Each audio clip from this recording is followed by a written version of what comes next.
Hello, and welcome to episode 29 of Dr. G at the Heart of Healthcare. We actually are going to be talking about when it's time to have comfort keepers come into the home, wherever home is. So we have the CEO of Comfort Keepers in San Diego with us. Hello, say hello to my audience. Hello, how are you? It's Sheri Harvey. So thank you for joining me today. Absolutely. So I heard, well, I didn't heard, I was there when your team beat me on Sunday, It was a glorious day full of green. saying it was your home hmm team, your home game. I was like, oh my gosh, these people. No, but it was a fun day out there. I hope you It enjoyed the was. stadium, It my was. It was a good day. stadium, Yeah, it was your house. Rams house. Yes, it was. Oh, well, thank you for being here. This is a perfect way to round out the season before our live season finale on World Hospice Day. But we want to Nice. talk. Yeah, that's on Saturday. We're gonna go live and talk about World Hospice and Palliative Care Day and celebrate compassionate communities. So you are a compassionate community person. Thank you for all that you do for seniors. So let's jump in. And so I heard you became a Philly Eagle by marriage, but you're Mhm. from Northern California. You're still a Cali girl, so we're all I'm right. still a Cali girl. Yep. Yep, I All sure right. am. How did you end up in San Diego? My brother lived down here and I was making a lot of trips to come and see him and decided that it would be a good idea to see if there was, maybe a job or something down here that I could do so that I could be closer to him. And that way my mom would be able to be with both of us instead of just me up there. And it worked out. And then you just decided to become the whole leader of Comfort Keepers. That was a process, but yeah. Yeah. So tell me about this elevating the human spirit. I love that. That's capturing my attention right now. Yes. So I think so often people, when they're thinking about home care or thinking about, having that type of need, there is, and you'll see it in a lot of advertising for other companies, this sadness and this doom and gloom. And, from a comfort keeper standpoint, we don't look at it that way. We are truly elevating the human spirit. We want people to live their life to the fullest. And that means that maybe they need assistance doing something like cooking or cleaning, something that they've always loved, gardening or whatnot. And to still be able to do those things, but to do them with assistance Yes. means that you're keeping all of the things that bring you joy all the way until the end. That makes me happy. So this Mhm. is perfect. All right. So most of the folks you serve provide the service for, they're aging in place, right? I met one of your reps at an independent living recently. Lily, shout out to Lily. you for hmm connecting us. But people want to stay in one place. They don't want to keep moving. We recently talked about board and cares and RCFEs and things like that, but a lot of people want to age in place in their home that they raise their family in. Yes. So maybe you could tell us, get into just open ended, how they find you and what are maybe a couple signs that maybe they should get you guys on board to do home care. Um, so as far as you know in-home care goes, there's lots of different things that cause people to pick up the phone and need to request our services. One of the things that we find often is when somebody has had a fall, Mm, and that is, I would say, one of the biggest things that maybe is the driver initially, or even something as far as like a surgery or something where it's like, okay, I'm not able to do what I was doing before, I just need a little bit of help. And they pick up hmm the phone and they call and they find out, oh, this is something that I could utilize for more than just getting me back on my feet from a fall or surgery or something. So a fall is one Another is, family members are starting to come and visit and noticing that their loved one is more isolated than normal and not getting out and doing the things that they normally do with their friends or, community members, churches, etc. And maybe have a little bit of concern that mom or dad is not getting out there the way they used to, and will call us and see what we can do to support them in that.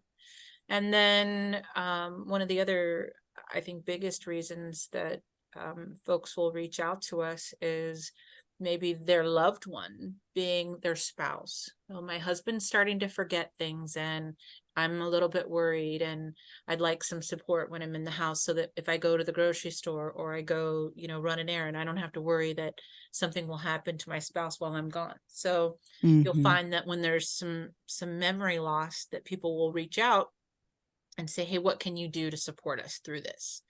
And, any one of those three things is, in some cases, life-changing. In some cases, it's an opportunity because now they're being exposed to something that they didn't have before. Mm-hmm. And as a result, it's gives us the path to keep people at home, which is where they want to be, and keep them safe and keep them well and keep them, joyful. I really appreciate that. So, for listeners, what we're talking about is sometimes you may hear a team talk about custodial care. Maybe you don't have adult children living nearby who can, drop their lives, even though they probably would, but to take care of you or do that, multi-generational support, or maybe I've been in situations where everyone's family they already passed away, that they've outlived them. Mm-hmm. And so they need someone to come in. So I know it sounds like this is like for some folks, they need to get assistance. They may use IHSS caregiving. Is that kind of like a parallel thing? Yeah, so IHSS in particular is a government funded program for Mm-hmm. home care. We are Mm-hmm. a private pay Yes. company, but Yeah. yes, in-home caregiving services is what we provide. Yeah, yeah. Okay. So where people have means and they're able to pay for it, which a lot of folks do. Not everyone Mhm. qualifies for that type of thing. So we want to, I want to be inclusive with the show so that people know 100%. about their options. Yes. And so they can use you in addition to when they have home health, Yes, correct? exactly. Because Home health or hospice. Yeah. or palliative, Or I palliative. use, Hmm. yeah, because that's just intermittent visiting. Hmm. Home health has a limit.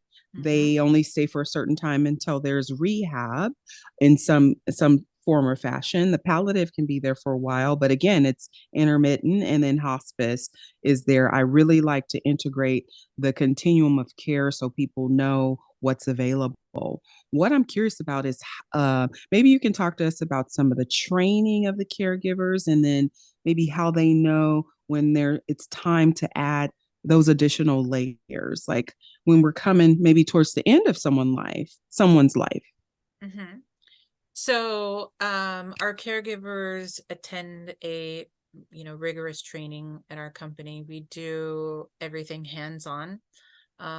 That's extremely important to me and Mm-hmm. to the culture of our Mm-hmm. company, to ensure that people have the tools to do their job and to feel comfortable and to feel safe when they are engaging with our seniors.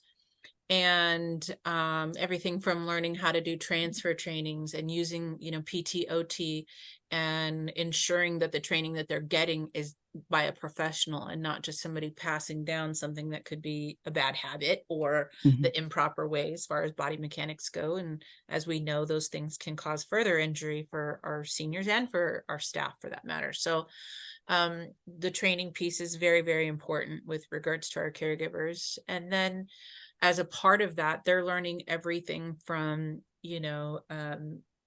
elder abuse, dementia training, Alzheimer's training, dietary issues. They're learning, of course, empathy and how to, see the signs of different things with regards to various disease states. And the biggest thing we drive home is, when in doubt, call the office, because we have a very big and robust administrative team that goes out to support the caregivers. And a lot of the times, if they call and say, my client's just not acting like themselves today. And, quite recently we had that happen, and it ultimately ended up being a life-saving call.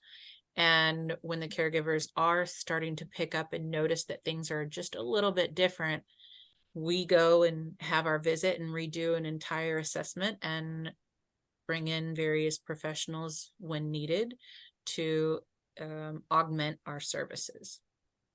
That's fantastic. I was listening to a podcast last week. I can't even remember the group, but they work with Cedar Sinai, and I think they actually train the actual family member. Again, that's Mm-hmm. a whole different Mm-hmm. niche.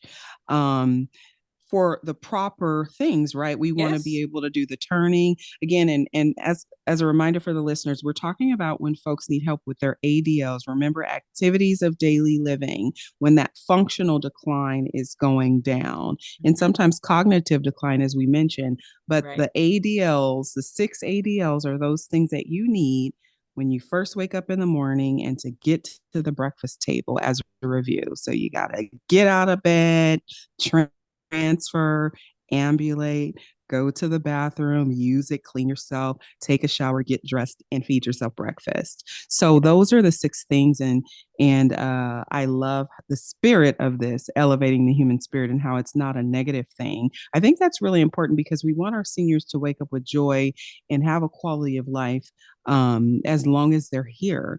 Um, if you could share, I don't want to keep you too long because I know, I'm going to put a link to the show notes. And so people know how to find out everything they need from your website.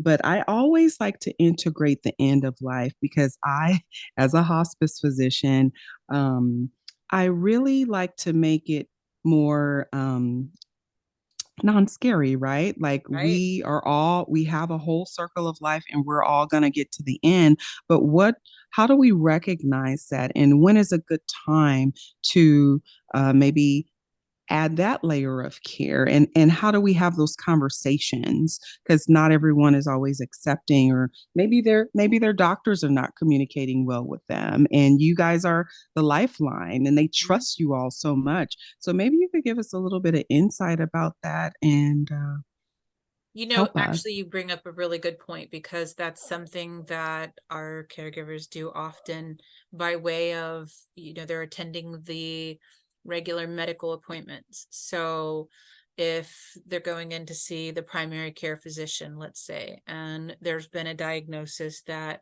has a specific outcome that's not, ideal, then starting that process of bringing in hospice really sounds scary to a lot of people.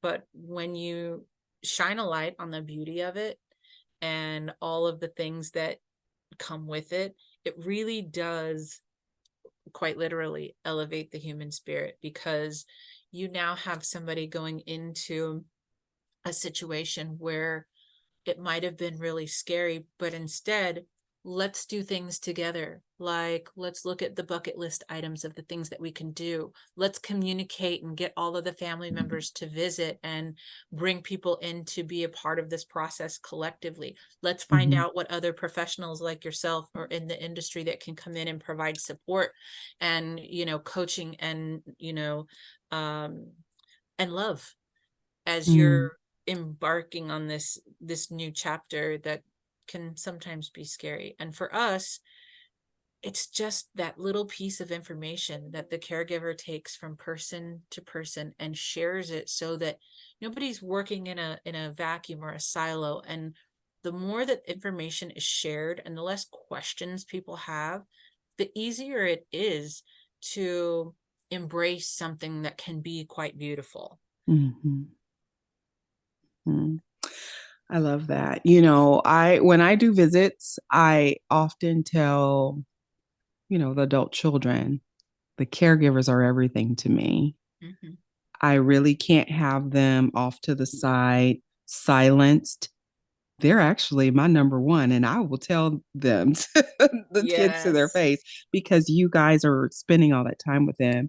So no, I appreciate that, They're there. and They know everything, they're actively a part of the family, whether it be mealtime or whether it be, to your point, getting up in the morning and getting out of bed and getting dressed, and having somebody there to help you do your hair so that you can still look and feel beautiful in the morning. Those things, or singing songs. We have one caregiver that, honestly, she has the voice of an angel, and she will sing to her clients, and you can just see the mood rise. And those are the things, in my opinion, that quite literally elevate the human spirit and make things like that, like dealing with hospice, much more peaceful.